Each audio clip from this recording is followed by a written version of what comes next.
Hey, welcome back to the Ping Pong Flick Show. My name is Chris Wong. As I promised yesterday, this today will be more of an editorial. It's just me freely talking about the topic of Star Wars. It's Star Wars cinema per se, but there's a little thing about the Rebels that I want to cue in on. So it's a huge spoiler for Rebels. I haven't really caught up with Rebels, but this new thing that came out for Rebels is very interesting for Star Wars new canon, if you will. Not that I'm really familiar with canon, but having this little piece in it, it's quite interesting, and I want to know where it goes with it. But it's just more of a conversation, just a discussion about it. So I'm just gonna go freely about it, and a lot of it's about the Last Jedi. Now I've talked of I don't know if you've seen my disgruntled movie review. I did not like the Last Jedi, and I know there are a lot of people out there who love the Last Jedi, and there are a lot of people who don't like the Last Jedi, and everything in between. So the Last Jedi, made $1.3 billion. It's not a failure. It's very successful financially, although it's a downward trend from the last movie, Force Awakens, which made like what 2 point something billion. I'm not getting it right here. I'm trying to look for it here, but it made a lot less than that movie. But it's still a $1 billion club, so you got to give it that, right? So Star Wars Last Jedi. A lot of things I didn't like about it. I'm not going to rehash too much on it. Just that the type of stuff that was in there, the pacing, the Canto Bite scene, the weird things they did with Luke, the things about Daisy Ridley, how they made her more of a Mary Sue than she was initially intended. I think in The Force Awakens, where The Force Awakens kind of built up like she was some kind of character that she knew what she was doing, and not because she lacked any skills yet was able to do things like pilot the Millennium Falcons, like she's always been piloting the Millennium Falcon, doing things. And you can say, yeah, maybe she had some force powers and stuff like that, sure, but there's that, and also a little bit more of the lore into it, and it feels like they're just killing off a lot of the older characters to make way for the newer characters, sacrificing the older characters and not so not so way that the fans of the old generation would have loved and would have liked. So there's that also, but there's a whole bunch. My friends totally hate this movie. I usually never agree with them, but I had to agree with them this time. I just came out not liking the movie. But that said and done, it's moving on. We're going to episode 9 now, and episode 9 is going to be by JJ Abrams, so he's back. And there has been talk about Colin Trevorrow talking about the fans, about what he had done before. Before he got fired, that there may have been a little bit of a clash between him and Kathleen Kennedy and what they were going to go through when they saw Rian Johnson's vision. Then they said, Colin Trevorrow's one's not going to work out, and there's even like talk of that. Mark Hamill actually agreed with what Colin Trevorrow was gonna do, and we already seen how much he didn't, kind of conflicted with Rian Johnson's vision. Although later on he kind of came out and says, I agree with it. Well, he has to, he wants to get his paycheck, so and he has to go with the Disney thinking. So he has to go what Kathleen Kennedy says. He's going to be in the next movie, whether he's just a Force Ghost or whatnot. We'll talk about that. So I mean, it's so weird and negative. I've never. The Force Awakens came out, and most of it was like positive, right? I loved it, and a lot of my friends liked it as well. And there are people who had problems like, oh, it's a rehash of, but I was like, yeah, well, no, you sure? But some of the great stories means like the fate comes back around full circle again, things happening again and again. So you have some of that within that saying. But it introduced Star Wars to a new generation, new things like that. But it was still pretty much Star Wars. It's felt Star Wars like the old Star Wars, and it had that quality of the fun nature of it that makes it Star Wars. So, and it hinted at Luke being a central character, but if you watch Last Jedi, he's not so much. And it was a good time at that time. There was so much positivity. I felt like the audience and the critics and everybody was pretty much overly positive and couldn't wait to see what happens next. Questions that were in The Force Awakens, they couldn't wait to see what would have been answered in The Last Jedi, and so on and so forth. And I think the problem that's spewed with that is the fact that they changed directors. You know, it just totally different. It didn't. They didn't have.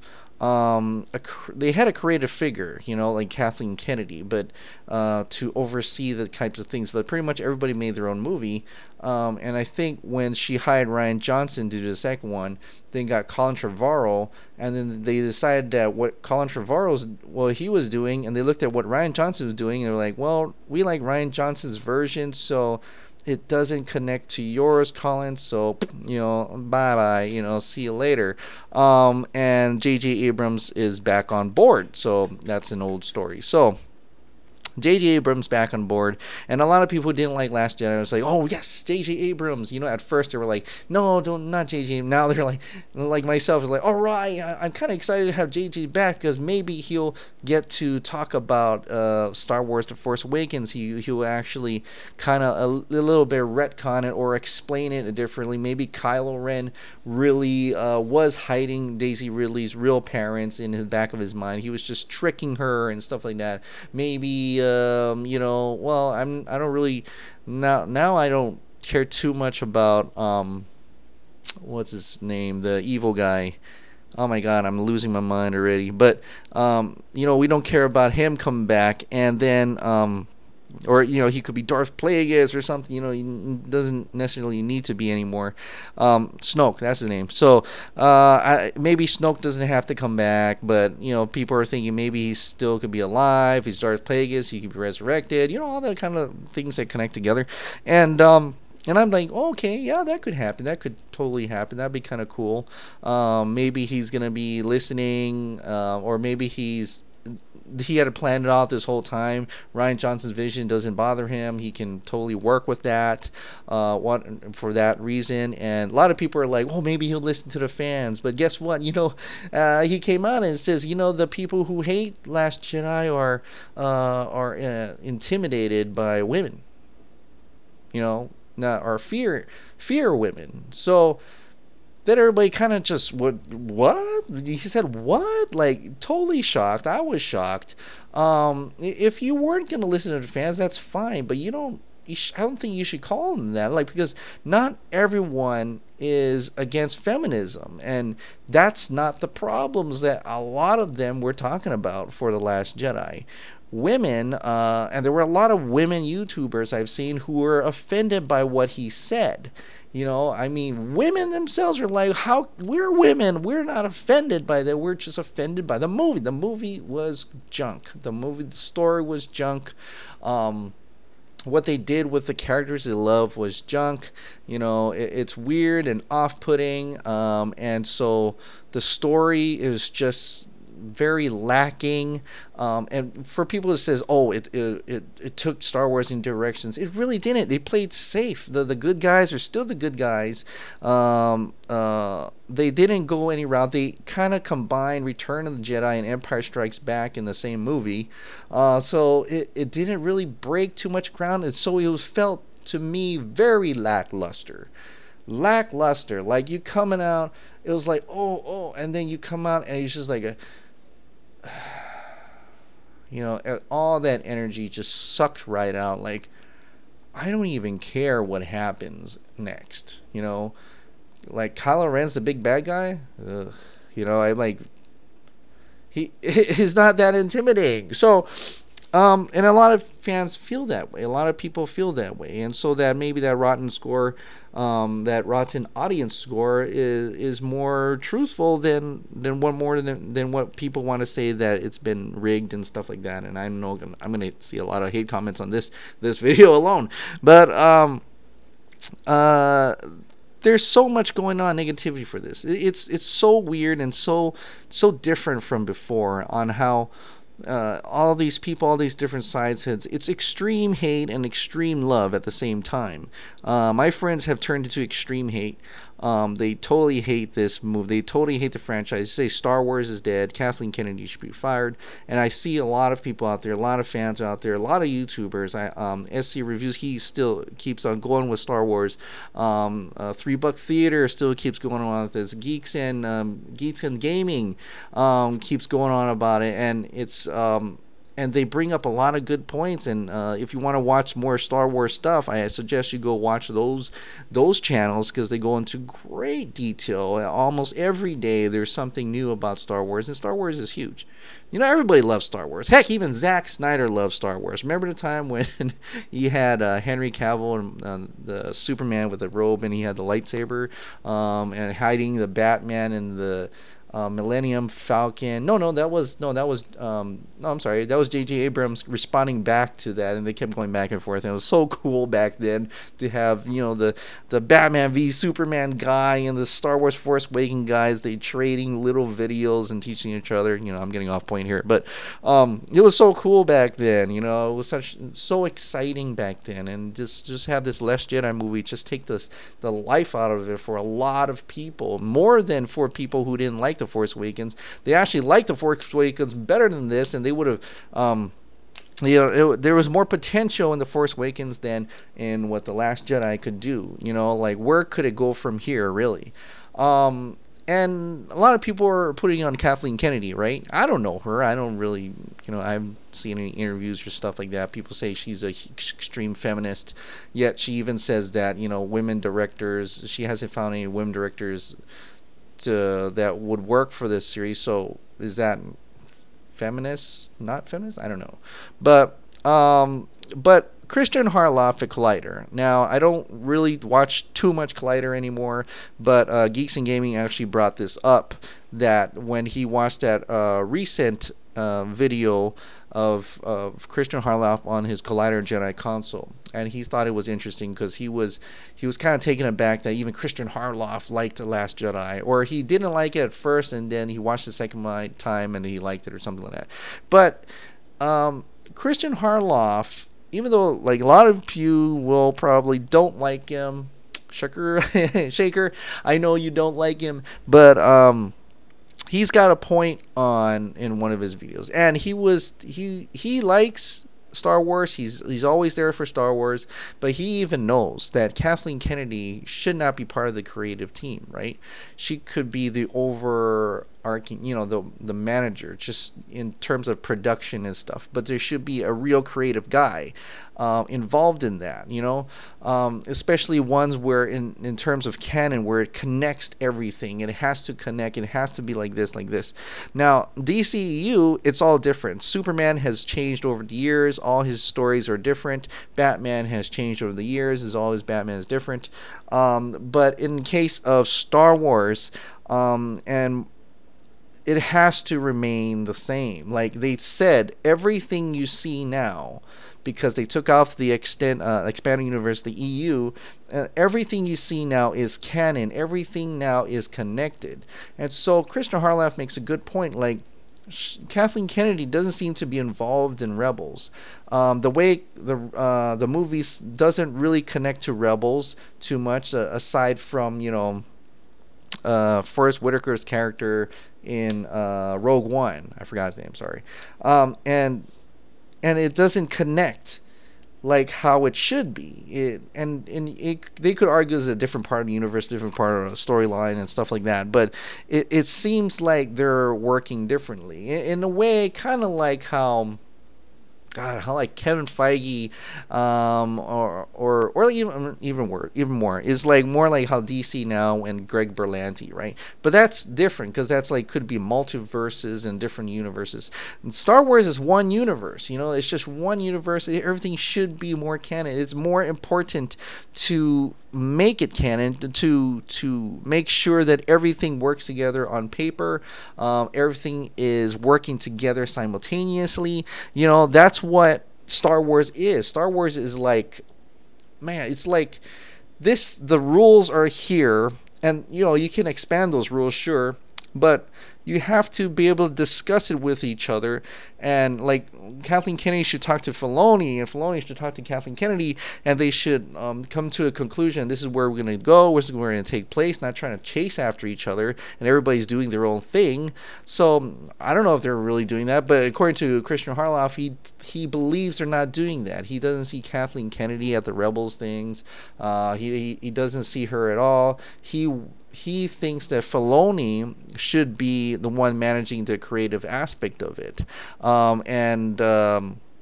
I think Perry Nemiroff had brought in a point up that I didn't even know, that Admiral Holden from the lady from, what's her name? I don't the lady from Jurassic Park 1, I don't know, she's the purple hair, right? So she's in The Last Jedi. She dies, and it was such a weird thing to introduce a character and kill her off like she was something important. Like, who was that? Like, but apparently she's in the books, the books, right? So that's kind of cool. They pulled it from the books. But according to Perry and Christian Harloff, the character wasn't the same character from the books. Like, it felt different. She didn't feel like the same Admiral Holden from the book. So given that, it's so weird and kind of off-putting to see that these people are in charge of Star Wars. And where Star Wars, for the hardcore fans, it should connect. It should relate to hardcore. For the people who read the books, who read the comics, who read whatever the canon is now, so you have to look at that and says, yeah, that makes total sense, like an actual chapter. But it goes off into a different direction, and the other series will have to catch up to it. Maybe, so it seems so strange. And I believe that what Christian Harloff says is right, that she should be gone. Like, if she is not knowing too much about Star Wars, and they feel that she doesn't know, she's a fan but not a fan, like a real Star Wars hardcore fan. I'm not a real Star Wars hardcore fan, but I feel better if they actually knew what they were doing, so not spewing things like a lot of people say The Last Jedi was like a political message. You're trying to do all these different social justice warrior stuff in there. I have no problem with diversity. I have no problem with a women-led movie. I think Daisy Ridley was awesome. I just think that it'd be much more of a better message to say that you have to work hard for something and not just automatically be able to do stuff. I mean, even the strongest male characters like Rocky goes through a training montage, just to get to where his point. You see them as heroes through their failures, and I loved that she was losing against Snoke, because I was like scared, man, if she's gonna really just kick Snoke's butt. And I was actually happy she was losing to him to show how strong he was. If you can show the opposition to be strong and have them completely take them out because they're strong, or work hard to try to take them out, then it'll make your central character much more heroic than having it just be too easy. That's the point I want to make. And about Daisy Ridley not really being having her parentage, her lineage be nothing, or at least knowing that maybe she was a kid back in the Jedi Academy, maybe she was trained by Luke, it felt so different. And it could be the fault of having so many different directors involved, having all their different visions. I'd rather have, if JJ started it, I'd rather have him help write the story from the next one and the next one. It just seemed like even Rian Johnson said, I was developing the story while he was shooting the film. He didn't even see what would happen after, so during that film. So, and there's stories like that. And there's stories like Colin Trevorrow would have Luke still alive, and it's so weird how they don't know what's going on. They're making up as they go. And like Christian Harloff was even talking about how that doesn't seem too good. That's not good, that they don't know where it's headed. They should be prepared. They should have a whole overarching whole whiteboard full of lines and wires connecting each dot to make sure that it all connects all fluid, because this is Star Wars. This is one universe. This is what they call canon. This is so intricately connected, more than Marvel, more than DC. I mean, Marvel could be a little bit more connected, but they already tell you that, you know, Netflix doesn't, kind of is in the same universe, but not. Kevin Feige doesn't see it that way, but other, you know, the people who made the Netflix almost like looks up to the Kevin Feige Marvel and says, yeah, you know, we're going to try to connect it that way, but Kevin Feige is not going to acknowledge it at all. He's like, I don't know what you're doing. Well, you can follow me if you want, you know, and we don't need, and if that, and that may not be okay with a lot of people. And it just seems making like Netflix, Marvel, and the other Marvel not seem so important. But it's not, for whatever reason, you can let that go. But when it comes to Star Wars, it has to be totally connected. It has to be totally canon, and it has to be totally planned out better. It has to, all factions have to be really talking to each other, make sure everything is, you know, if that's canon, okay, then that should connect to this. There should be a whole timeline out. It's crazy. It's crazy, I know. And will it matter to the general audience? Probably not. Probably not. That's why the general audience probably loves The Last Jedi. They says, yeah, it looks like a Star Wars film. There's lightsabers there. There's shooting there. Sure. That's all we need. And they only watch it once, right? Once or twice. The fans are the ones that watch it more and more times, you know.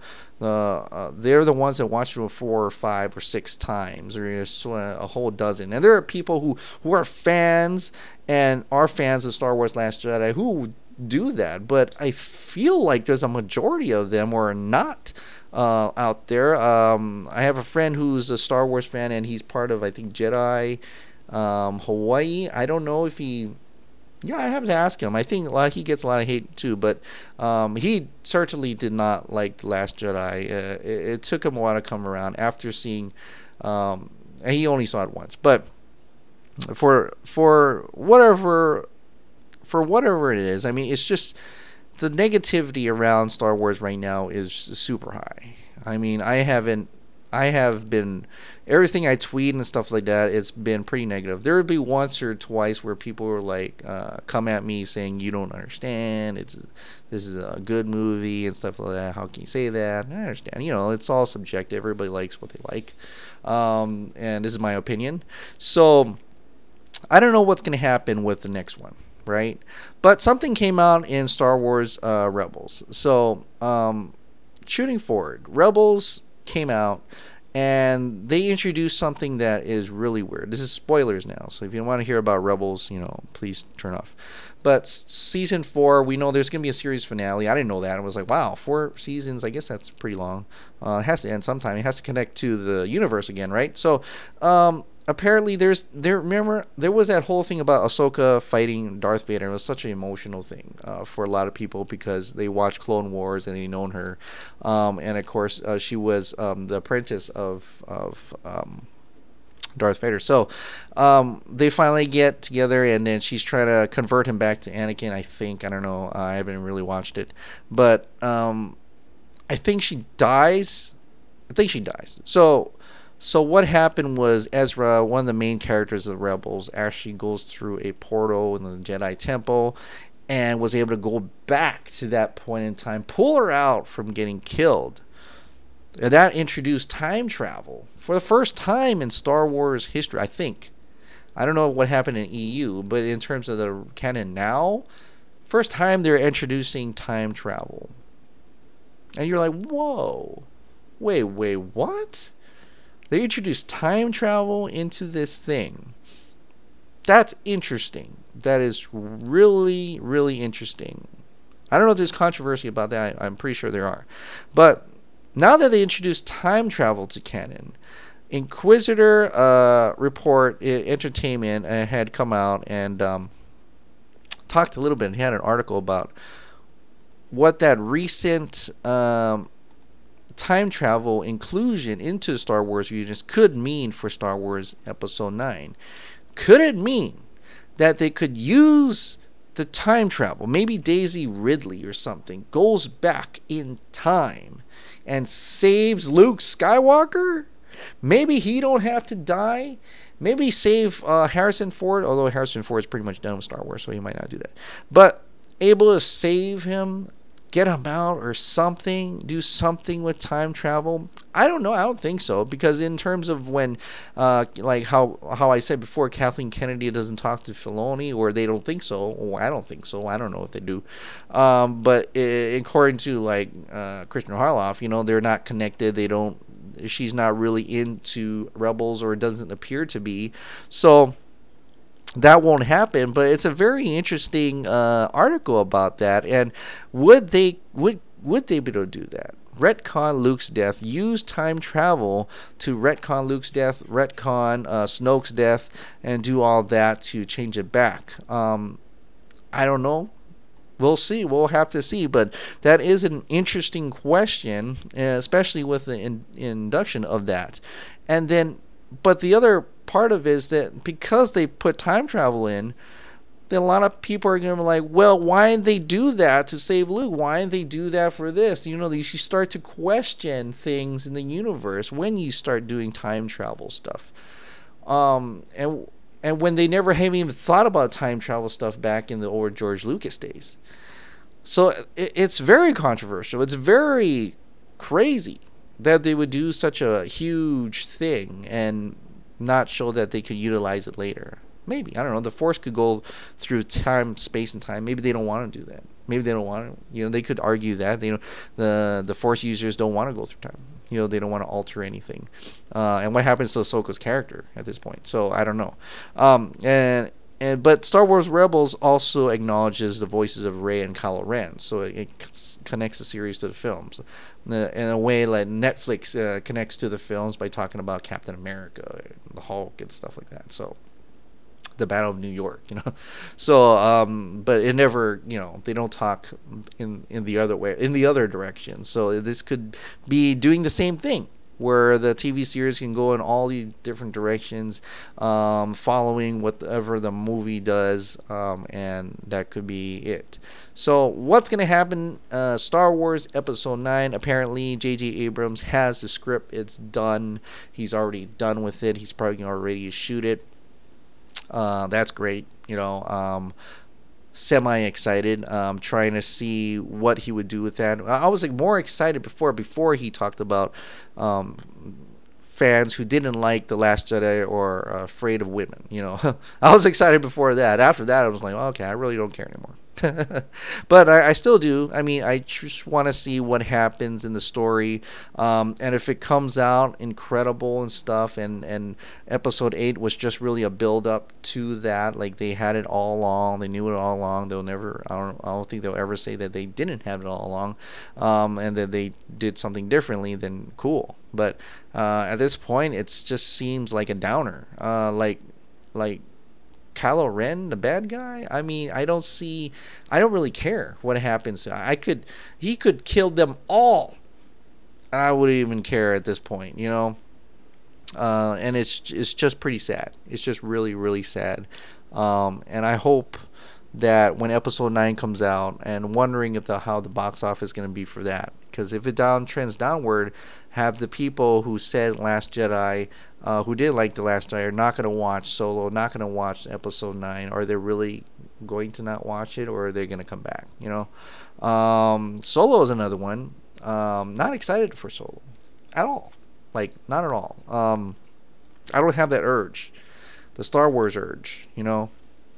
So, but I'll probably watch it, because, you know, it's coming out this year, pretty soon, or real soon actually, and we just get a few trailers. It was kind of a catchy tune on the last trailer. It was kind of catchy, really cool. Still don't see him as Solo, but check it out. We'll check it out. So anyway, that's pretty much it. It's been a pretty long video. Oh my god, 30 minutes. Okay, so a pretty long video about Star Wars, but I crammed everything on here and my thoughts on Star Wars Episode 9, Rebels, the inclusion of time travel, what's going on now in the Star Wars State of the Universe. It's more negative than positive, and we'll see how that affects the box office from here on out. How much trend downward spiral or upward if they are able to bring back the fans who didn't like Last Jedi. All right, guys, let me know down in the comments down below. I don't know how Phil it's gonna be. There's probably gonna be a lot of hate. I'm gonna like close the laptop and throw it out the window. But anyway, hope you guys have a wonderful rest of the wonderful weekend, and I'll see you back tomorrow, and we're gonna talk about that Flash movie. All right, guys, thank you so much for subscribing. Thank you so much for watching. I'll see you next time.